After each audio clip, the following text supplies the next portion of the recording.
Before time began, there was the cube. We know not where it comes from, only that it holds the power to create worlds and fill them with life. That is how our race was born. For a time we lived in harmony, but like all great power, some wanted it for good, others for evil. And so began the war.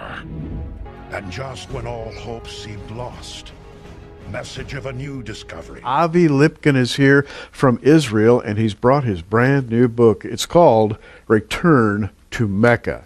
And the title of this book, Return to Mecca, what could that possibly mean? And on the cover is a picture of a black cube. That's where the story starts. Avi, let's start right there. Yes. I believe that the Bible is a GPS.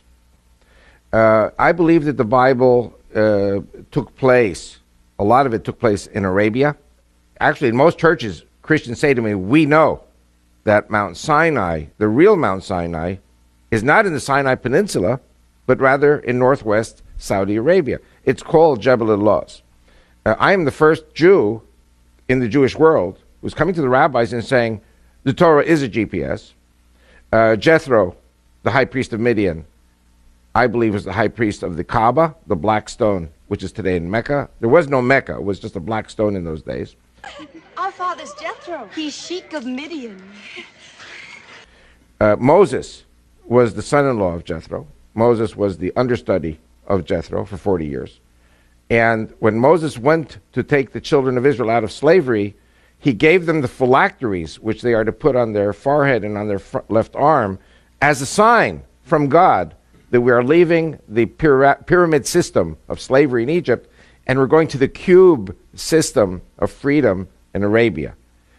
And it must be remembered that there was no Judaism in those days. There was no Christianity. There was no Islam. All people, including the Israelite slaves, were pagans. And of course, the golden calf, basically the children of Israel reverted to the gods that they had known in Egypt when Moses delayed coming back. So the purpose of this book is to show where exactly we were, and that 38 years at least of the Exodus was in Arabia. Moses, Aaron, Jethro were at the Kaaba, which is today Mecca. And when God says in Deuteronomy 11 that the borders of Israel will include the desert to the south, that desert is Arabia. Jethro was a cousin, because Jethro's descended from Midian. Midian was one of the brothers of Isaac. So you have Ishmael, son of Hagar, and then you have the children of Keturah. So Midian is one of the children of Keturah. And from Midian you go down to the next generation, which is Reuel or Raguel. And one of the names of Jethro in the Bible is Reuel. So he was probably, in the Middle East, many times people are named after grandfathers and great-grandfathers. You have come far. From Egypt. Across the desert, on foot. He who has no name surely guided your steps. No name? You Bedouins know the God of Abraham? Abraham is the father of many nations. We are the children of Ishmael, his firstborn. We are the obedient of God. I will dwell in this land. So Moses, when he had to flee Egypt after he killed the taskmaster who was beating the Jewish slave, the Israelite slave, he knew where he was going. He knew the geography. He was almost Pharaoh, so he had to know the geography. So he took the Israelites through the desert to what is today Nuweiba, on the eastern shore of the Red Sea of Sinai. That is where they crossed. And by the way, there's no archaeological proof at all of an exodus in the Sinai Peninsula. But there is tons of archaeological proof in the Arabian Peninsula. In the New Testament, chapter 4, verse 25 of Galatians, it says, that Mount Sinai and Hagar, which are in Arabia.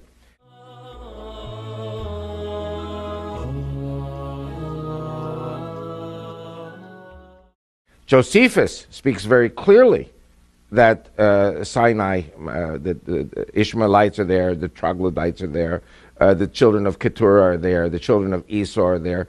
Everybody is there, and they're all one family.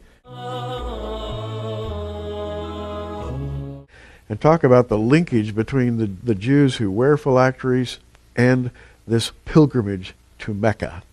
By the way, if Christians have ever come to Israel, so I'm talking now to the people who've been to Israel, they've seen it on the flight. Yes. Because when people are still snoozing and the sun comes up as the plane is approaching Israel, you see the Orthodox Jewish men go to the back of the plane and they pray, and they put on the phylacteries. And this is a tradition that goes back 3,500 years. By the way, very important, and I learned this in the Jewish Theological Seminary, we studied the New Testament. Matthew 23, verse 5. Jesus is criticizing the Pharisees, and he says, for all their works they do to be seen of men. They make broad their phylacteries, and they enlarge the hems of their garments, or the tzitzit on their prayer shawls. And it's interesting indeed that today there are three types of phylactery. You have the size A, the size B, and the size C. And so what Jesus was saying was, he wasn't saying don't put on the phylacteries, which I'm sure Jesus did. What he was saying was that if you have the $200 phylactery, and you have the $400 phylactery, and you have the $600 phylactery, which is humongous, don't spend your money on $600 phylactery, spend it on the $200, and give the $400 to charity to feed the poor. So, but it's something, it's in Matthew 23, verse 5. So we know that Jewish men in those days wore this. We know that in the Greek Orthodox Christian tradition, there are priests who put on phylacteries. It's a slightly different Greek phylactery, but it all commemorates exactly the same thing. So the phylacteries have a very important meaning for Christians as well. So my question, and I'll ask it for everybody who's watching, why in the world would you put on, strap a little wooden box with scriptures from Deuteronomy on the inside and attach that to your left arm and to your forehead? Why would you do that, and why would it be cube shaped? Perfectly cube shaped. And so the contention in my book is that when Moses came to Pharaoh, and remember, Pharaoh was God. Pharaoh was God in Egypt to the Egyptian people. He created the Nile, and he created this, and he created that. فقال أنا ربكم الأعلى. And who's Moses? Moses is a guy who stutters. It's very hard to talk. And God says, give the people a sign. And the phylacteries were the sign. He gave Pharaoh the signs. You remember his rod became a crocodile or serpent, ate the other crocodiles. Right. Mm-hmm. And the leprosy in the chest. These are all signs. And then later the 10 plagues. And Moses gave signs to the elders of Israel. And Moses gave signs to the people. You're talking about primitive pagan people who were shepherds. And they're saying to Moses, well, why should we listen to you? You know, and so this phylactery has 4 pouches, 4 parchments. The first 2 are Exodus 13. Then you have Deuteronomy 6 and Deuteronomy 11.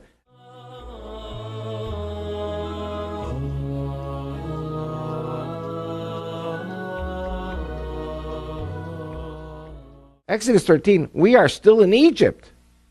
We are still in slavery. We're about to flee. But Exodus 13 talks about the, sign on thy arm and frontlets between thine eyes. And, I know young people won't know the word that I'm going to say now, but there's a word that older people like you and I remember, which is, gyroscope. A gyroscope takes us directly in the direction we have to go.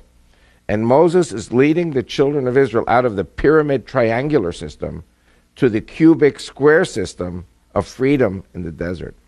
And again, Moses says to Pharaoh, let my people go so that they may circle me in the desert.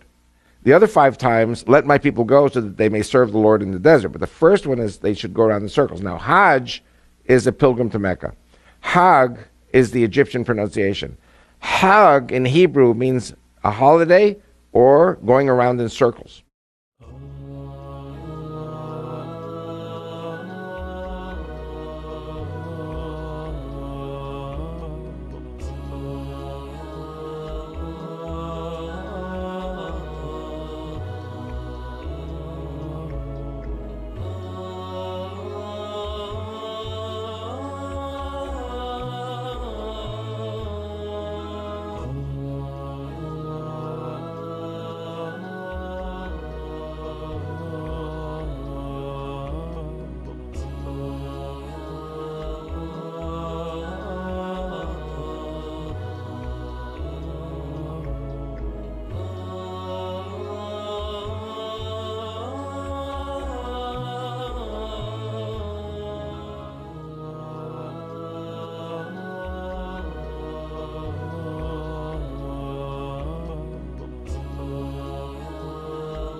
Hajj in Hebrew means a holiday or going around in circles, or going around in circles.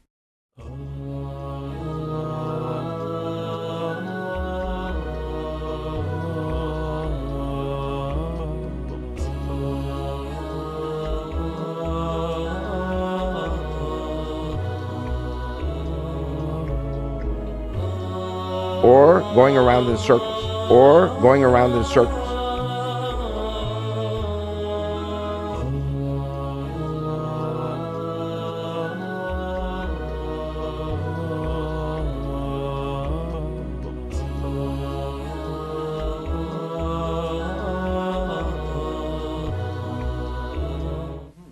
And so the first meaning really meant, let my people go so that they may sacrifice to the Lord at the Kaaba in Mecca, which there was no Mecca at the time, which is the black stone. Jethro was the high priest. Moses was the understudy of the high priest. And so he knew why, spiritually, he was taking the children of Israel out of slavery from the pyramid system to the square system to Jethro. Then, of course, as you know, God finally says, no, you're not going to turn right, you're going to turn left. Instead of going to Mecca and Medina, we turn to the Mount Sinai, Mount Horeb, which, as you said very correctly, is within sight of Eilat and Aqaba and the Red Sea.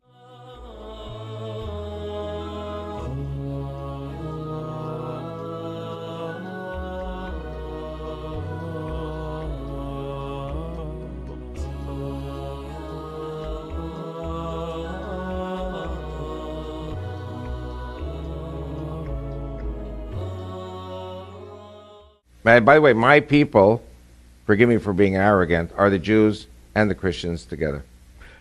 Now, my contention through my book is, if we Judeo-Christians get Mecca and Medina, then we capture the flag, and it is the termination of Allah, who I say is Satan, and sending the devil to the pits of hell for 1,000 years.